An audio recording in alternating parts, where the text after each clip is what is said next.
दोस्तों welcome back to my channel.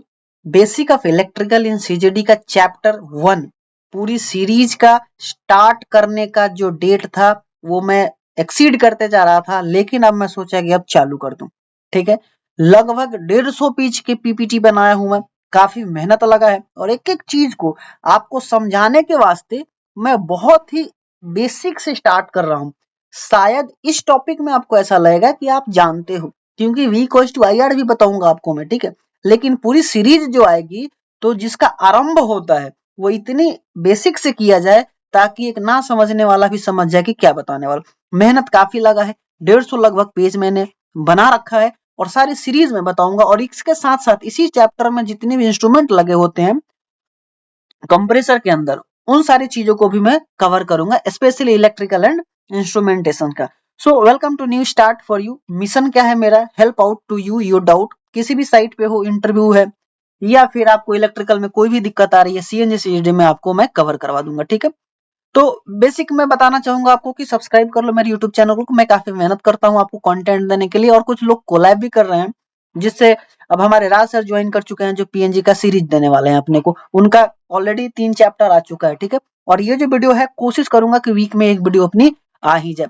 Follow LinkedIn, क्योंकि भाई लिंक्डइन पे अपने अच्छे खासे फॉलोअर हो चुके हैं और वहां पे मैं अपडेट देते रहता हूँ, पोल क्रिएट करते रहता हूँ, जिससे आपको शॉर्ट्स नॉलेज आते रहेंगे आपको। ठीक है, और इंस्टाग्राम पे इसलिए क्योंकि देखो अब सोशल मीडिया का टाइम है, तो इसमें आप यूट्यूब पे हो या नहीं हो, लिंक्डइन पे हो, इंस्टाग्राम पे गए आपको पता लगा कि वीडियो आई है और मेरा सपोर्ट करना चाहते हो, मेरे वीडियो को सपोर्ट करना चाहते हो, तो एक लाइक और ज्वाइन जरूर कर लेना मेरे चैनल को फर्स्ट अपडेट और हाईलाइट कमेंट करने के लिए। ठीक है, प्लानिंग में कैसे किया हूं कि ये जो जो 150 पीपीटी में बना चुका हूं, 150 पेज की जो पीपीटी रेडी है, इसमें मैं आपको क्या बताने वाला हूं।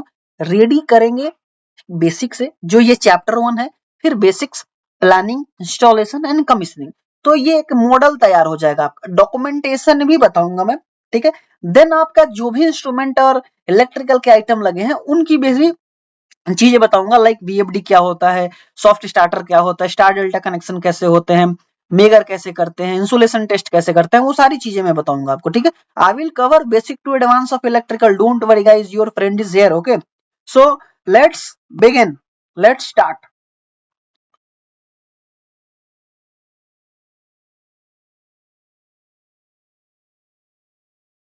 So basic of electrical of CGD. Let's start. Topic: why electrical, basic of fundamental of electricals, ST power and LT power, three phase and single phase. इतनी टॉपिक हम लोग इसमें कवर करने वाले। ये बेसिक ही है और भर भर के प्यार चाहिए मुझे, क्योंकि पूरी सीरीज आने वाली है और 150 पीस साधारण नहीं होता। ठीक है, सो वाई इलेक्ट्रिकल की जब बात करते हैं तो पहला क्या आता है? The basic reason of electrical is power light. You can say first step of CGD. चाहे वो सीजीडी हो या ऑयल एंड गैस में कोई भी कंपनीज हो, कोई भी सेक्टर हो, पावर तो मस्ट है, पावर तो चाहिए चाहिए। और उनका रीजन क्या होता है? पहले आप जाओगे तो ऑफिस चाहिए बैठने के लिए, नहीं चाहिए। So without power single work can not be done. If no power then how you charge your mobile. ये सबसे बड़ी बात होती है, कैसे चार्ज करोगे, कैसे अपने लैपटॉप को चार्ज करोगे, डेस्कटॉप को चार्ज करोगे। तो ये बेसिक यूज होते हैं जो हमें प्रोजेक्ट स्टार्ट करने से पहले ही सोचना होता है। ठीक है, अब यहाँ पे आप देखो ऑफिस भी दिख रहा है आपको और एक ऑनलाइन स्टेशन भी दिख रहा है। ये जो भी पिक्चर्स आपको मैं दिखा रहा हूँ just for educational purpose guys. So please hit the like button and share to your friend. So CGD before thinking any project like CGS, MS, COCO, DODO, DBS. So CGS क्या होता है, MS क्या होता है, COCO क्या होता है, ये आपको पता होनी चाहिए। अगर आपको पता होगा तो एक बार फुल फॉर्म जरा कमेंट में कर देना। ठीक है, और डोडो और कोको के लिए कितनी स्पेस की रिक्वायरमेंट होती है वो भी मैं आपको बताने वाला हूँ। तो बेसिक फंडामेंटल ऑफ इलेक्ट्रिकल बताएं तो क्या होता है कि voltage into current, voltage equals to current into resistance. So ये V equals to I R जो आपको दिख रहा है ट्रायंगल के अंदर, ये क्या होता है? वोल्टेज करंट रेजिस्टेंस से मिलके एक सर्किट तैयार होता है। ठीक है, जो सर्किट जो अपने पैनल में भी सप्लाई जो देते हैं वो एक सर्किट बेस पे ही काम करता है। और ये V equals to I R कहां से आया? तो ओम्स ने दिया। ये ओम्स लॉ है कि voltage equals to current into resistance उन्होंने ही शुरू किया था। ठीक है, उन्होंने एक डेफिनेशन दिया था। अब आपको यहाँ पे एक जो फोटो दिख रही है, क्या दिख रही है? एक ये ट्रांसफॉर्मर दिख रहा है जो 2 पोल पे रखा हुआ है और 3 फेस है, वहां से हम सिंगल फेस ले सकते हैं। तो आपको बेसिकली बता दूं कि वोल्टेज क्या होता है, तो force that cause electron to flow, उसको वोल्टेज कहा जाता है। बहुत लोगों को डेफिनेशन भी नहीं पता होगा, लेकिन आज आपको पता लग गया तो एक लाइक करके एक शेयर कर देना जरूर। मैं इसलिए कह रहा हूं ना कि भाई जो मैं मेहनत किया हूं आपको पीपीटी के थ्रू बताने के लिए वो कोई साधारण मेहनत नहीं था। और जैसे राज सर भी अपने साथ जुड़े हैं तो काफी रिक्वेस्ट करने के बाद जुड़े हैं, ऐसे वो नहीं जुड़ गए हैं शेयर करने के लिए इन्फॉर्मेशन को, ठीक है। फ्री में आपको इन्फॉर्मेशन कोई नहीं देना चाहता है, लेकिन ये जो सीजीडी का मैंने जो एक स्टार्ट कर रखा है यूट्यूब चैनल, इस पे मैं सारा आपको फ्री ही बताऊंगा। तो करंट क्या होता है, the rate at which electron flows, ठीक है। रेजिस्टेंस क्या होता है, जो अपोजिशन ऑफ करंट, जैसे अभी आपके अपोजिशन कौन था, बीजेपी थी, आप हार गई, लथार दिया एकदम उनको आप केजरीवाल कह रहा था मोदी जी इस जन्म में तो आप नहीं बन पाओगे, मुझे नहीं हरा पाओगे दिल्ली में, ले भाई हार गए, ठीक है। So H T power and L T power. H T power क्या होता है, H T power high tension power होता है, जो आपको इमेज में भी दिख रही है, जो हमारे गांव से आपके शहर से होके निकलता है, वो होता है एच टी पावर। इन सारी चीजों का ना यूज होने वाला है अपने सीजीडी में, वो पूरा बेसिक ऑफ इलेक्ट्रिकल जब जाएगा तो बेसिक का पहला चैप्टर था, इसलिए मैं बेसिक बता रहा हूँ आपको, ठीक है। Mainly use for high voltage application in heavy machinery, ठीक है। और वीकली अपनी वीडियो जाएगी, हाँ 11 केवी और उससे ज्यादा वोल्टेज को हाई वोल्टेज कहा जाता है, जो कि सप्लाई थ्रू ओवरहेड ट्रांसमिशन। वैसे ही एलटी ट्रांसफार्मर होता है, एलटी लाइन होती है। एलटी क्या होता है, एलटी होता है लो टेंशन होता है, basic use in industrial and commercial use in industry में ज्यादातर एलटी लाइन का यूज होता है। और एचटी का होता है जो बड़े बड़े इंडस्ट्री होते हैं, जैसे हमारे सीजीडी में एलटी से ही काम चल जाता है, ठीक है। हाँ अगर आप 2400 सीएमएच का लगा रहे हो, जहाँ 360 किलोवाट की मोटर है, वहाँ एचटी सप्लाई लेनी पड़ेगी, एलटी से काम नहीं चलेगा, ठीक है। और एचटी सप्लाई में भी, एलटी सप्लाई में भी मोटर का बेसिकली यूज होता है, बाकी लाइट्स वगैरह जनरली जो होता है हम यूज कर लेते हैं एलटी सप्लाई से, ठीक है।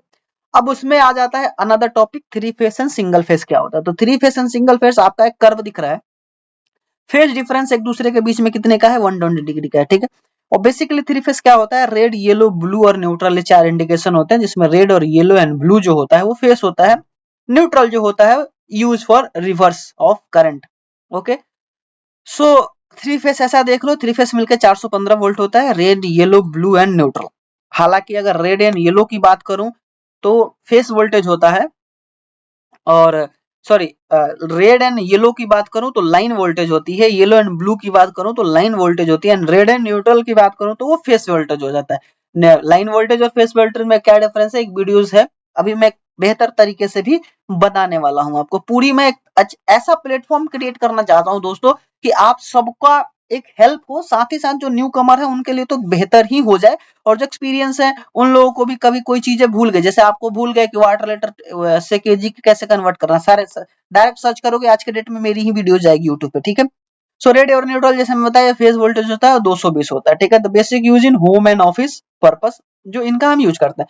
So thank you. रिकैप कर लेते हैं कि हमने क्या पढ़ा। तो रिकैप करते हुए three phase and single phase पढ़ा हम लोगों ने, ठीक है। और एचटी और एलटी पावर पढ़ा हम लोगों ने कि उनमें डिफरेंस क्या होता है। बेसिक फंडामेंटल हमने पढ़ा कि वोल्टेज करंट एंड रेजिस्टेंस कैसा होता है। उसके बाद हमने ओम्स लॉ भी पढ़ा और V इक्वल्स टू IR के बारे में डिफरेंस भी समझ लिया। तो आशा करता हूं कि आपको ये समझ में आया होगा। और नेक्स्ट जो टॉपिक आने वाली है, अब हम घुस जाएंगे सीजीडी में और वहां से आपकी सारी चीजें को स्टार्ट करूंगा। तो अच्छा लगा होगा तो एक लाइक शेयर एंड कमेंट आपकी डाउट जो भी हो। Thank you for watching this video, wait for the next chapter. Thank you.